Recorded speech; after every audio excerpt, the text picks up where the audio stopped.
In simple words, we say any words that are qualifying noun, that are providing some further description regarding nouns are adjectives. Adjective के first type पे आ जाते हैं. हमने कल पढ़ी भी थी एडजेक्टिव ऑफ क्वालिटी. इसका फंक्शन क्या होता है? ये डिस्क्रिप्शन प्रोवाइड करती है. ठीक है, इसलिए हम इसको डिस्क्रिप्टिव एडजेक्टिव भी कहते हैं. हमने कल इसमें कुछ एग्जांपल्स पढ़ी थी, जैसे कि अ लार्ज सिटी, ठीक है, एन ऑनेस्ट मैन, ठीक है, अ रिस्पॉन्सिबल पर्सन. तो हमने देखा था कि लार्ज, ऑनेस्ट, रिस्पॉन्सिबल ये हमारे एडजेक्टिव ऑफ क्वालिटी में या डिस्क्रिप्टिव एडजेक्टिव में आते हैं. द फ्रेग्रेंट फ्लावर, इसमें हमारे पास फ्रेग्रेंट वर्ड जो है वो डिस्क्रिप्टिव एडजेक्टिव में आता है. उसकी वजह क्या है? वो डिस्क्राइब कर रहा है हमारे नाम. You can simply go back to yesterday's lecture as well. वहां पर आपने एग्जांपल्स लिखी होंगी. अगर आप उसके साथ रिवाइज करें तो ज्यादा अच्छे से क्लियर हो जाएगा. नेक्स्ट टाइप थी हमारी एडजेक्टिव ऑफ क्वांटिटी. लेकिन एडजेक्टिव ऑफ क्वांटिटी के साथ हमने देखा था कि एक डिस्ट्रीब्यूटिव एडजेक्टिव जो है वो कंफ्यूजन भी हो रही थी. हमने इन दोनों के डिफरेंसेस को ऑब्जर्व किया था. तो डिफरेंस हमारे पास क्या था?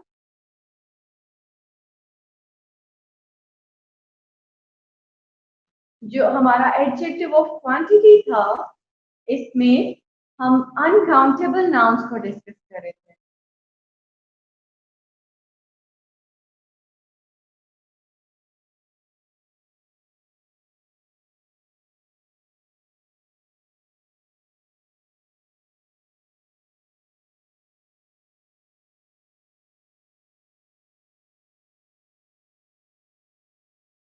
में हम अनकाउंटेबल नाउन्स को डिस्कस करें, जैसे सम राइस, ऑल वेल्थ. तो इन दोनों वर्ड्स को देखिए, राइस और वेल्थ, ये दोनों अनकाउंटेबल नाउन्स हैं, राइट? आप इनको काउंट नहीं कर सकते. तो इसलिए एडजेक्टिव ऑफ क्वांटिटी में जब भी हम डिस्कस करेंगे सम, एनी, वन, सॉरी वन तो नहीं आता इसमें, सम, एनी, मच, इन वर्ड्स को यूज करते हुए तो हम किन नाउन्स को क्वालिफाई कर रहे होंगे? अनकाउंटेबल नाउन्स को क्वालिफाई कर रहे होंगे. लेकिन जब डिस्ट्रीब्यूटिव एडजेक्टिव्स पर आते हैं,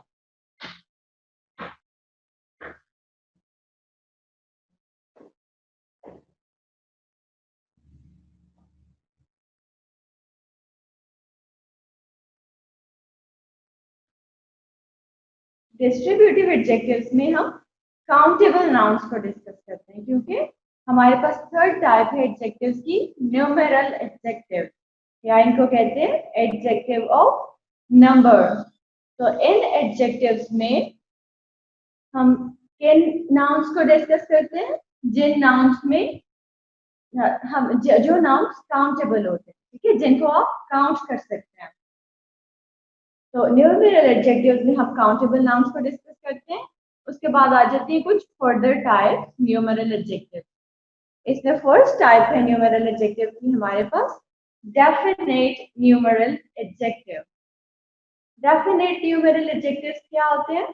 जिनमें हमें क्लियरली कोई नंबर दिया जा रहा होता है, ठीक है, 1, 2, 3, 4, या फिर फर्स्ट, सेकेंड, थर्ड, फोर्थ. इस तरह से जब भी कोई क्लियर नंबर दिया जा रहा होता है तो वो हमारे पास होते हैं डेफिनेट न्यूमेरल एडजेक्टिव.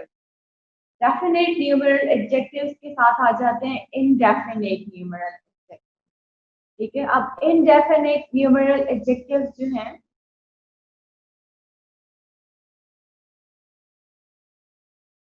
यहाँ पर हम काउंटेबल नाउन्स को डिस्कस करते हैं. और दूसरी बात कि इनडेफिनेट न्यूमेरल एडजेक्टिव्स में हमने सेम वर्ड्स यूज करने हैं जो हमने एडजेक्टिव ऑफ क्वांटिटी में भी use, right? Adjective of quantity में और इंडेफिनेट न्यूमेरल एडजेक्टिव्स को हाईलाइट करने के लिए, स्पेसिफाई करने के लिए हम कौन से वर्ड्स यूज करते हैं? सम, एनी. लेकिन यहाँ पर जब आएगी बात तो मच यूज होगा, यहाँ पर मोर यूज होगा। इसके अलावा ऑल, ठीक है। तो इस तरह के वर्ड्स जब भी यूज हो रहे होंगे तो या वो एडजेक्टिव ऑफ क्वांटिटी होगा या इंडेफिनिट न्यूमेरल एडजेक्टिव। आपको पता कैसे चलेगा कि इंडेफिनिट न्यूमेरल एडजेक्टिव है या एडजेक्टिव ऑफ क्वांटिटी है? आपने सिंपली चेक करना है कि वो किस टाइप के नाउन को क्वालिफाई कर रहे हैं। अगर तो वो अनकाउंटेबल नाउन्स को क्वालिफाई कर रहे हैं फिर वो होंगे एडजेक्टिव ऑफ क्वांटिटी, और अगर वो काउंटेबल नाउन्स को क्वालिफाई कर रहे हैं तो वो होंगे इनडेफिनिट न्यूमेरल एडजेक्टिव, या फिर आप सिंपली कह सकते हैं न्यूमेरल एडजेक्टिव। दो ऑप्शंस आपके पास हो सकते हैं, आपने उनमें से जो मोस्ट रेलेवेंट होगी उसको चेक करना है, उसको मार्क करना है। थर्ड टाइप हमारे पास आ जाती है डिस्ट्रीब्यूटिव न्यूमेरल एडजेक्टिव। डिस्ट्रीब्यूटिव में आप वर्ड से थोड़ा सा आइडिया कर सकते हैं। जैसे वर्ड हमें बताता है ना कि किसी भी क्लास में डिस्ट्रीब्यूशन हुई होती है।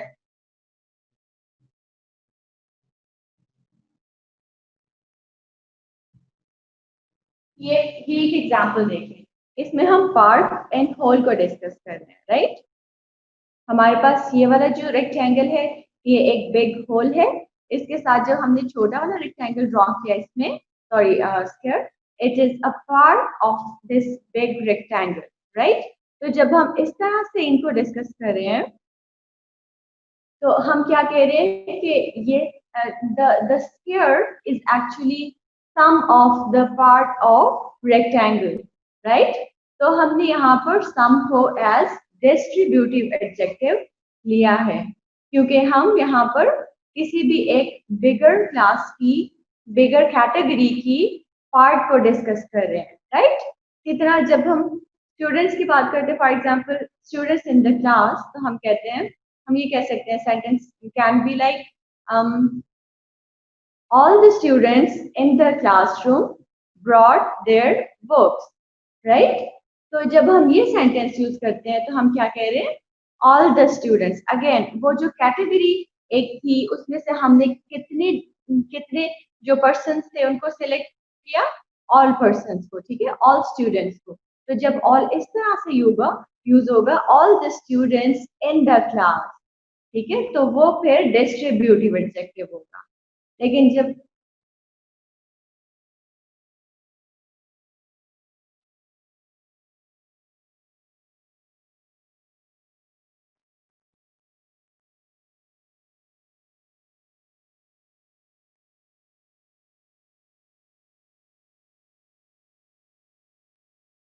तो जब हमने इस केस में डिस्कस किया ऑल हमारे पास डिस्ट्रीब्यूटिव एडजेक्टिव है, क्योंकि देखिए हमारे पास एक बिगर कैटेगरी भी दी जा रही है ना, class.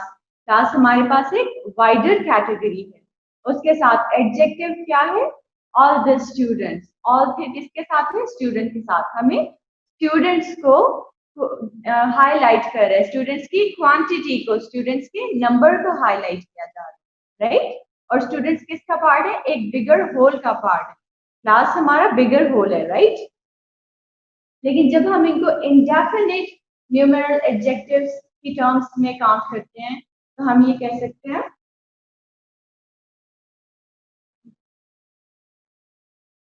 all the clocks were working, ठीक है। अब देखिए क्लॉक्स काउंटेबल होते हैं और हमने क्लॉक्स को किसी बिगर कैटेगरी में भी नहीं डिस्कस किया, राइट। हमने स्टूडेंट्स को एक बिगर कैटेगरी में डिस्कस किया था, एक वाइडर कैटेगरी में डिस्कस किया था, और वो कैटेगरी थी क्लासरूम की या क्लास की। लेकिन जब हमने क्लॉक्स को डिस्कस किया है तो ये किसी कैटेगरी में फॉल नहीं कर रहे हैं, ठीक है, और ये काउंटेबल भी है। तो इसलिए हम कहते हैं कि यहाँ पर ऑल इंडेफिनिट न्यूमेरल एडजेक्टिव्स में आते हैं। और जब एडजेक्टिव ऑफ क्वांटिटी में ऑल को डिस्कस करते हैं तो एक और सेंटेंस लिख लेते हैं।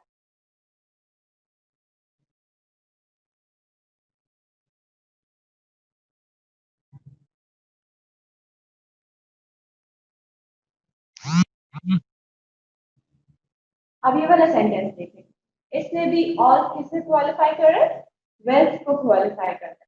लेकिन वेल्थ क्या है, वेल्थ अनकाउंटेबल नाउन है। वेल्थ काउंटेबल नाउन तो नहीं है ना, अनकाउंटेबल है। इसलिए यहाँ पर जो ऑल यूज हो रहा है हम इसको एडजेक्टिव ऑफ क्वांटिटी की कैटेगरी में रखते हैं, राइट। तो पहला डिफरेंस इन 3 कैटेगरीज में ये आता है, इन 3 टाइप्स में ये आता है कि जो एडजेक्टिव ऑफ क्वांटिटी है वो अनकाउंटेबल नाउन्स को क्वालिफाई करती हैं, हाईलाइट करती हैं। वेल अनकाउंटेबल है ना, कितना फ्यू राइट्स,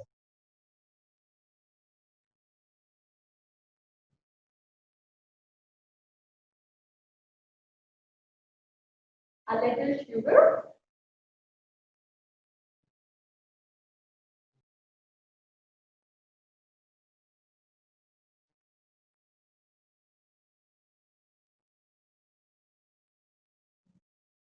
अब देखिए ये हमारे पास तीनों नाउन्स अनकाउंटेबल है, तो इसमें हमारे पास ऑल, फ्यू और अ लिटिल तीनों एडजेक्टिव्स ऑफ क्वांटिटी में आते हैं।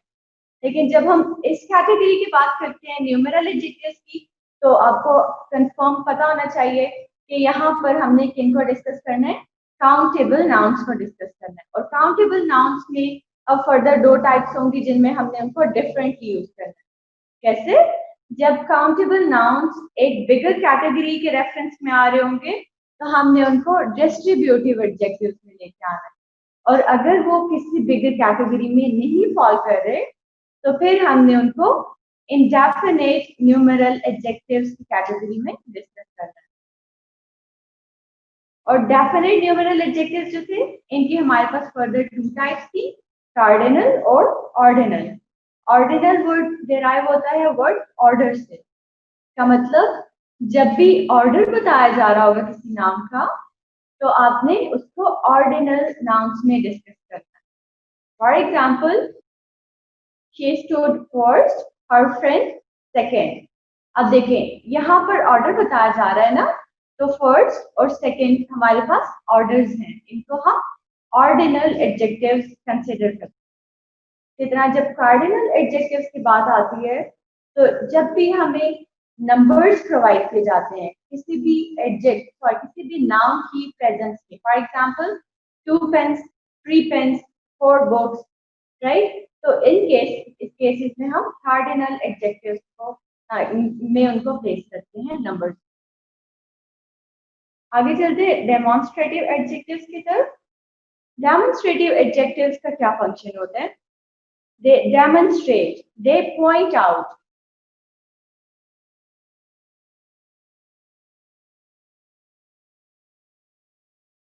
हमने कल इसके लिए कुछ वर्ड्स भी देखे थे, दिस, दैट, दोज, राइट। तो ये सारे जो हमारे वर्ड्स थे, दीज, ये पॉइंट आउट करते हैं किसी नाउन को, ये डेमोन्स्ट्रेट करते हैं नाउन्स को। कैसे डेमोन्स्ट्रेट करते हैं?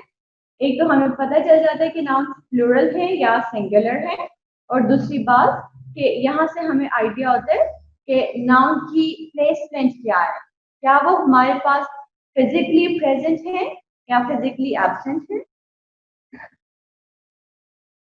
और इसके अलावा हमें आइडिया हो जाता है कि वो कितने डिस्टेंस पर मौजूद है, राइट। अगर हम दिस बुक कह रहे हैं तो इसका मतलब कि वो बुक हमारे पास सामने मौजूद है, right.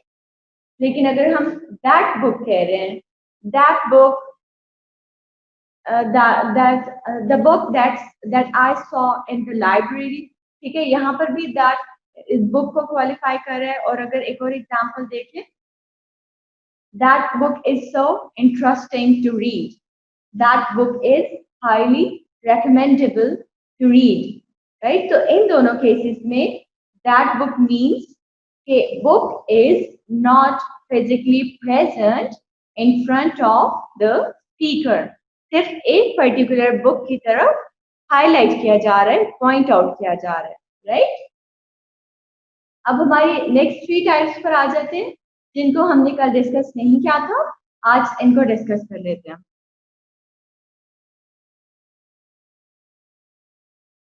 Interrogative adjectives. Interrogative adjectives का आइडिया आपको हो रहा होगा the word from the word interrogative. जैसे इंट्रोगेटिव सेंटेंसेस भी होते हैं ना हमारे पास, इसी तरह से इंट्रोगेटिव एडजेक्टिव्स भी होते हैं। इंट्रोगेटिव सेंटेंसेस क्या फंक्शन परफॉर्म करते हैं हमारा? Well, interrogative sentences ask questions, right? तो जो एडजेक्टिव्स हमारे नाउन्स के साथ आ रहे होंगे और हमारे सेंटेंस को क्वेश्चन में ट्रांसफॉर्म कर रहे होंगे, हमारे सेंटेंस को क्वेश्चन में चेंज कर रहे होंगे, उनको हम इंट्रोगेटिव एडजेक्टिव्स कहते हैं, right? For example WH words में हमारे पास आ जाते हैं व्हाट, व्हिच, हुज, व्हेन, ठीक है?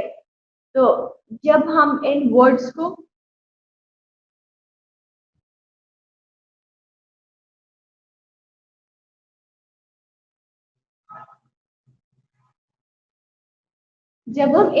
को डिस्कस करते हैं एज इंट्रोगेटिव्स और इनको प्लेस किया जाता है विद नाउन्स, तो हम कहते हैं कि ये इंट्रोगेटिव एडजेक्टिव, क्योंकि ये हमारे नाउन के रिगार्डिंग कुछ ना कुछ क्वेश्चन कर रहे हो, ठीक है?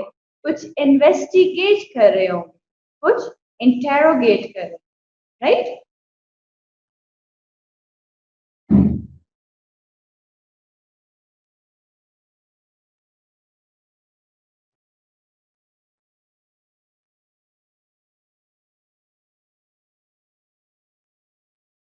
तो इंटेरोगेटिव एडजेक्टिव हमारे नाउन्स के अकॉर्डिंग कुछ इन्वेस्टिगेट कर रहे होते हैं। एग्जाम्पल्स देखें, which way shall we go, right? तो आप देखें हमारा नाम क्या है,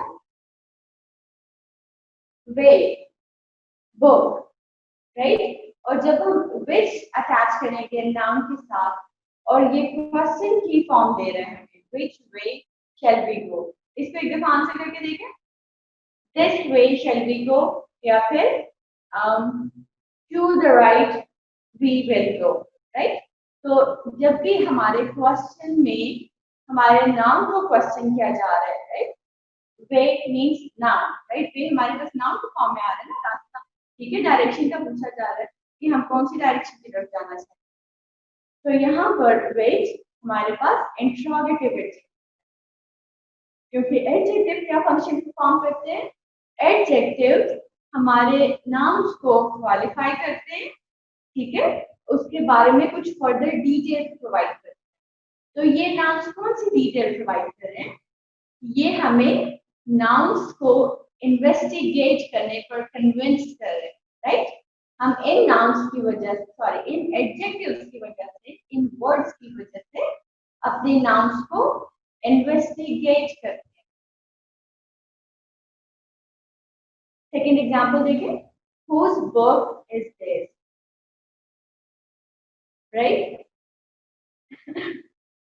अब जब हम whose book की बात करते हैं तो अगेन whose वर्ड किस नाउन से रिलेटेड है? बुक से रिलेटेड है ना, बुक हमारे पास नाम है, तो whose किस को इन्वेस्टिगेट कर रहे हैं?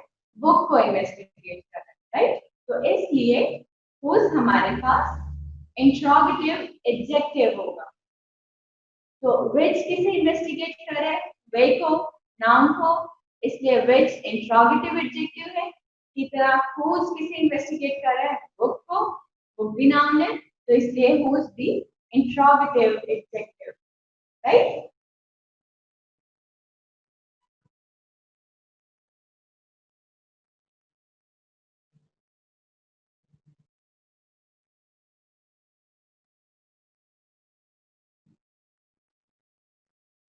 नेक्स्ट टाइप पे आ जाते हैं, that is emphasizing adjective. You might have heard the word emphasize or emphasis, right? तो emphasis का मीनिंग क्या होता है? emphasis का मीनिंग होता है स्ट्रेस आउट करना, ठीक है? To lay stress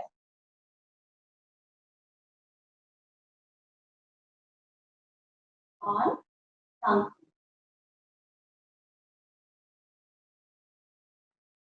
तो जब भी आप नाउन पर स्ट्रेस कर रहे होते हैं या जब भी आप कुछ ऐसे वर्ड्स यूज करते हैं जहां पर आप स्ट्रेस कहां पर रखते हैं?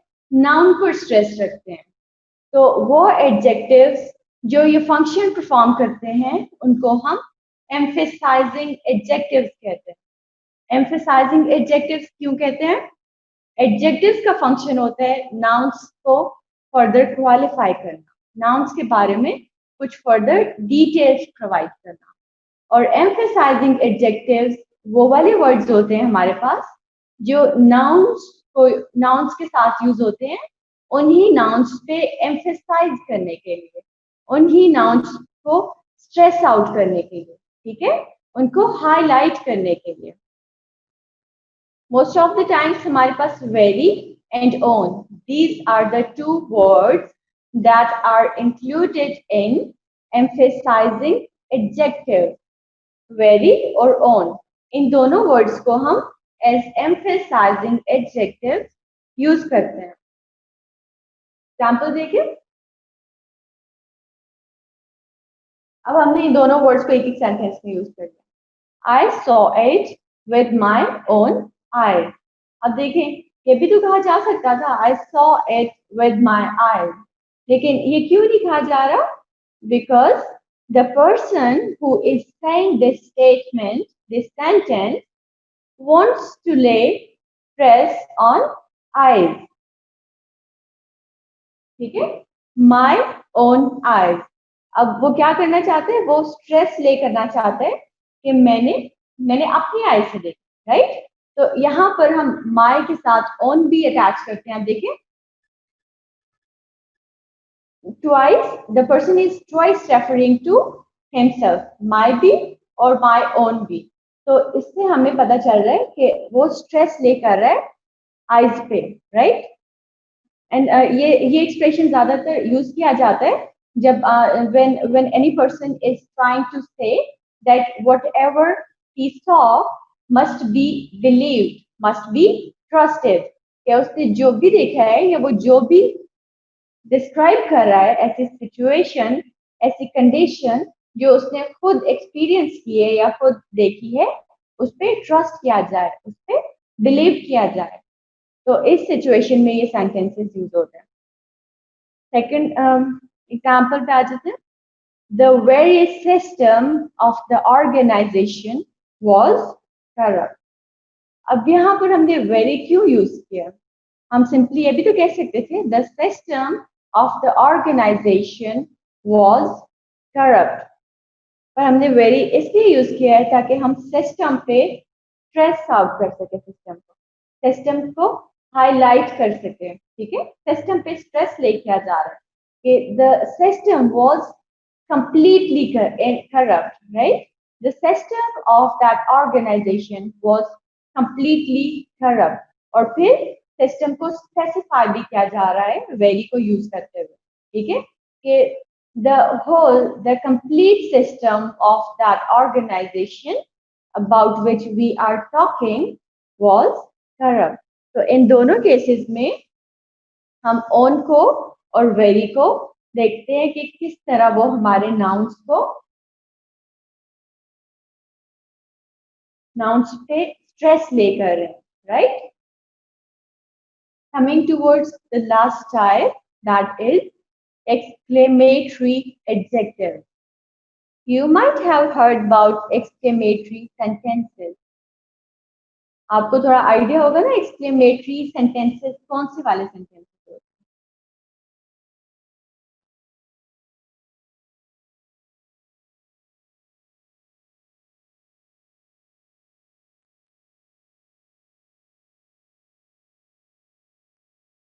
जहां पर हम sudden outburst of emotions depict कर रहे होते हैं, डेमोन्स्ट्रेट कर रहे होते हैं, शो कर रहे होते हैं, राइट? वो हमारे एक्सक्लेमेटरी सेंटेंसेस होते हैं। तो जिन सेंटेंसेस में हम कोई एक्साइटमेंट, ठीक है, या फिर कोई सडन इमोशन शो कर रहे होते हैं, वो हमारे एक्सक्लेमेटरी सेंटेंसेस होते हैं। जब एडजेक्टिव्स की बात आती है तो एक्सक्लेमेटरी एडजेक्टिव्स में हम वो वाले एडजेक्टिव्स इंक्लूड करते हैं जिनमें कोई sudden emotion, sudden feeling show की गई हो, ठीक है? और हम इस तरह की सेंटेंसेस जिनमें एक्सक्लेमेटरी एडजेक्टिव्स यूज हो रहे होते हैं कब यूज करते हैं? जब हमारी कोई अनकंट्रोल्ड फीलिंग, अनकंट्रोल्ड इमोशंस हम उनको एक्सप्रेस करना चाहते हैं थ्रू लैंग्वेज। जब हमने उनको लैंग्वेज के थ्रू एक्सप्रेस करना होता है कोई भी इमोशंस, कोई भी फीलिंग, तो हम वहां पर एक्सक्लेमेटरी एडजेक्टिव यूज करते हैं। एग्जाम्पल देखें, व्हाट अ जीनियस गर्ल। अब देखें, एक्सक्लेमेटरी सेंटेंसेस के एंड पर हम एक्सक्लेमेशन मार्क भी लगाते हैं, right. Similarly, what a brilliant idea, यहाँ पर भी हम एक्सक्लेमेशन मार्क लगाते हैं और व्हाट को as an exclamatory adjective use करते हैं।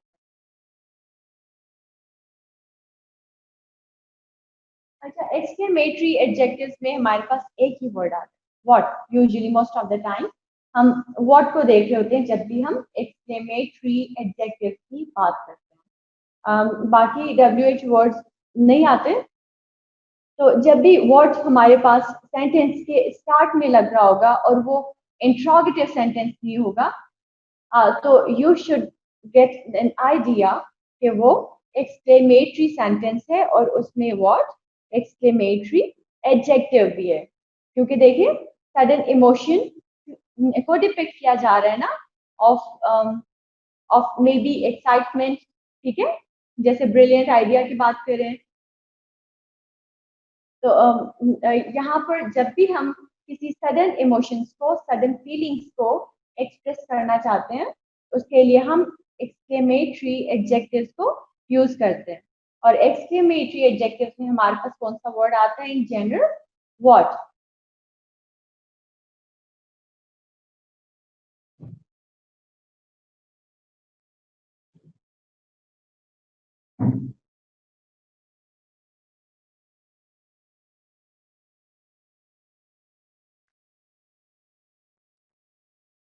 अच्छा, let's end up today's lecture then. I will send you an assignment in the group. आपने उसमें क्या करना है, जैसे हमने इन एडजेक्टिव्स की टाइप देखी है ना,